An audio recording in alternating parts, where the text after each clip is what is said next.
In April of 2006, the Wilkes County Commissioners appointed a committee to work toward collecting, preserving, and making Wilkes County history available in DVD format, and to prepare to celebrate the county's 230th birthday in 2008. How did it all happen? Who did it? You know, the good and the bad. The railroad story is just fascinating. It's got good and it's got the tough times. You are asked to share your history by contacting the Wilkes Community College Library.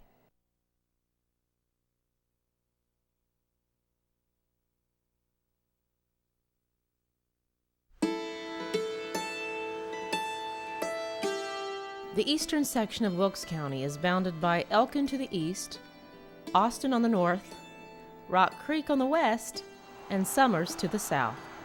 And throughout it all are clusters of small communities and settlements with names like Delaplane, Rhonda, Klingman, and Lomax. The beginning of what is now known as the Sholey Branch and Benham communities dates back to around the year 1850.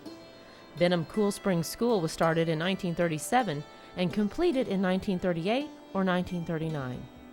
In 1945, the school was described as a one-story building of brick. Benham consolidated to become C.B. Eller Elementary School. The first Cool Springs Baptist Church was built in 1805 near Two Cool Crystal Springs. As the congregation grew, 2 more churches were built, with the final one completed in 1896. Pleasant Ridge School was located in District 7 according to the Wilkes County Board of Education minutes of 1933. The school was consolidated in 1966 to form C.B. Eller Elementary School. After the school moved, Bridges Charter School made the building its home. Pleasant Hill School had 2 main buildings. One was built in 1924. After the 7th grade, one had to go to Rhonda or Elkin, but most of the children quit school to work on the farm.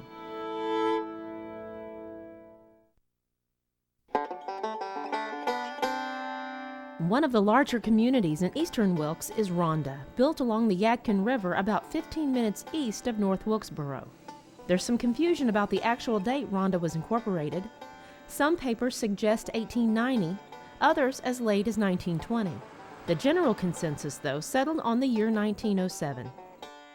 The town was planned between 2 large estates. To the east was Green Hill Farm, built by James Gwynn II before the Civil War. To the west lay Roundabout, a large estate thought to have been the namesake for the town. Well, if you take the word roundabout and look at it, you can go in there and pull R-O-N-D-A out of it, and so that's where it came from. Most people believe Roundabout received its name from a sharp horseshoe bend in the Yadkin River that runs along the property. Revolutionary War Colonel Benjamin Cleveland, best known for hanging a number of British loyalists from the Tory Oak tree in Wilkesboro, and also from this large tree on the property, purchased the estate in 1791. On Benjamin Cleveland's deed that he got when he bought this thing, it refers to it on the deed as the Great Roundabout. And so you see, that name is probably older than about anything we'll talk about here when you think about it from that standpoint. The exact location of Cleveland's 18th century log home is unknown. By 1851, Roundabout had a different owner, Meredith Thurman, who built a magnificent 17-room brick home on this knoll. But the home was struck by lightning so many times it was rendered unsafe. That house was torn down a few years after the Hickerson family moved into the present 10-room house built in 1855. In 1936, the property was sold to the Chatham family of the Chatham Manufacturing Company in Elkin. The Roundabout included live-in teachers, 75 slaves, numerous outbuildings, and still includes one very large champion scarlet oak tree. And this particular tree, it certainly is a giant because it is 100 feet tall, and the drip line is covering 100 feet in both directions. So we might say this one tree is taking up space for half an acre. It's a good-sized tree. I'd hate to have to think I had to chop it down this afternoon.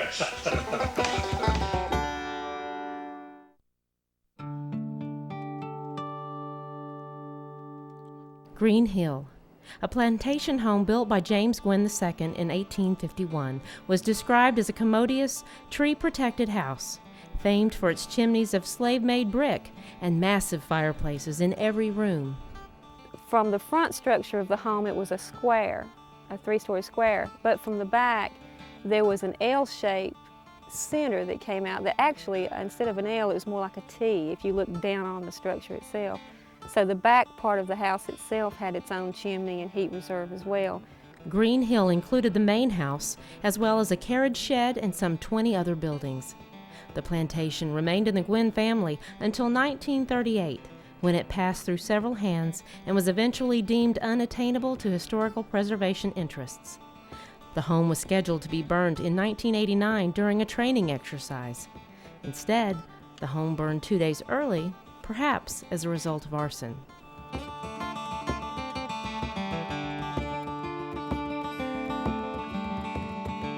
I'm William H. Davis, Jr., the great-grandson of Albert Leonidas Hendricks, who is one of the principal owners and developers of Claymont Hill. This picturesque plantation that overlooks Rhonda was first owned by Captain Benjamin Herndon, who built the log portion of the home around 1780.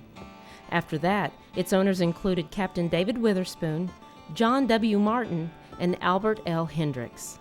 This farm was a model farm from what some of the people that lived before me had told me and talked about it. Said that Mr. Hendricks kept his range banks cleaner than most people kept their cornfields.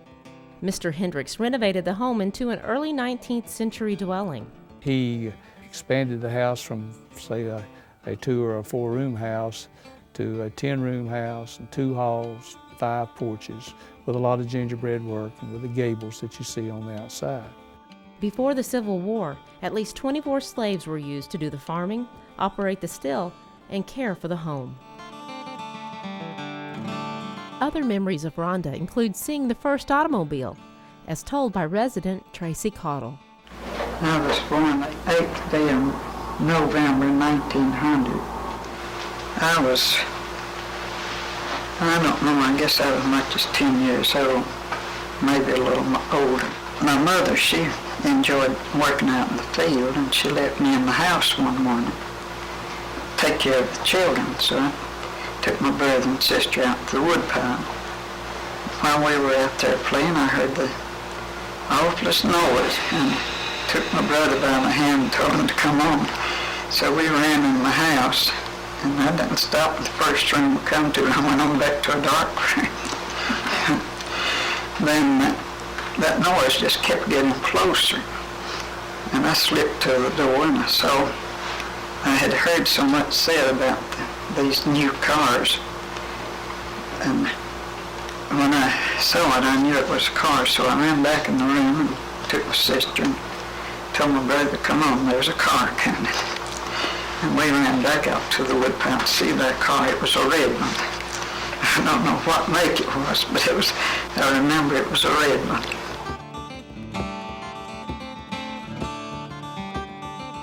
As far as commerce, Rhonda's first building was a general store erected by the Gwynn and Hickerson families. Well, let's see, there was a Mr. Mathis that had a general store down below the railroad, and my daddy and Leek Poplin had a store there, a general merchandise, and they sold fertilizer, and they had a big freezer built, walk-in freezer that they kept fresh meats in. And then there was the drugstore and the post office. In 1930, W.E. Sale also opened a cannery, paying employees around 8 cents an hour. Rhonda Cotton Mills was organized by R.L. Hickerson and others in August of 1919. It closed in 1928, and after a devastating flood in 1940, the Home Chair Company bought the plant and began operations. There was also a chicken coop factory, several other stores, and a depot that was kept busy shipping produce, lumber, and cross ties to points across the southeast. There was a dime store, there was a bank, there was a drugstore, several different grocery stores, there was a box factory. Rhonda Hardware was a landmark for 45 years. It was opened February the 4th, 1957 by Charles and Bobby Ann Gillum and quickly became known as the heart of the community. Rhonda Hardware closed its doors in January of 2003 when the Gillums decided to retire. One by one, the businesses began fading away, leaving Rhonda little more than a train stop. The lack of industry and the lack of business, and that's why that Rhonda's struggling today, is because that their tax base is not much, and that they have a difficult time.